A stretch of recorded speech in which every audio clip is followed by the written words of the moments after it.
In today's video, I'm going to teach you how to add members to a workspace on Trello. For those of you who are new to Trello or just need a little guidance, this tutorial will walk you through the process step by step, ensuring a smooth and efficient experience.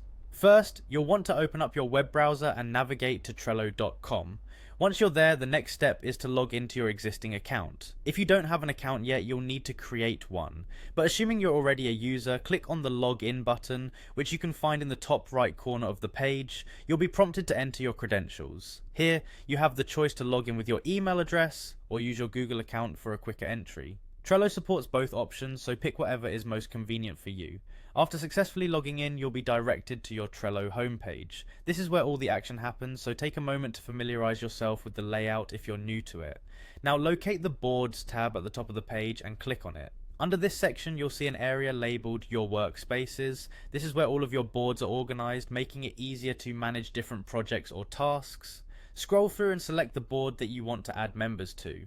If your workspace contains many boards, using the search function can be a helpful way to quickly find the one you're looking for. Once you've clicked into your chosen board, you'll find several options available. Look for the Members button and give it a click. This button is key when it comes to managing your team on Trello boards. With the Members section open, you now have the choice to invite people to your workspace. You'll see an Invite Workspace Members option. Go ahead and click that.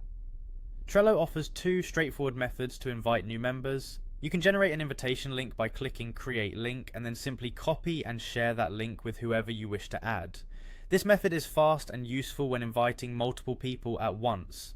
Alternatively, if you prefer a more direct approach, you can enter the email addresses of the people you want to invite. Once you've entered their emails, select their names from the list that appears. After confirming your selections, go ahead and click Send Invite. This will send an email invitation directly to their inbox, and they'll be added to your workspace once they accept. And there you have it, you've successfully added members to your Trello workspace. These steps can make collaboration much more efficient and will allow your team to work seamlessly together. I hope you found this tutorial helpful. Thanks for watching and happy planning on Trello.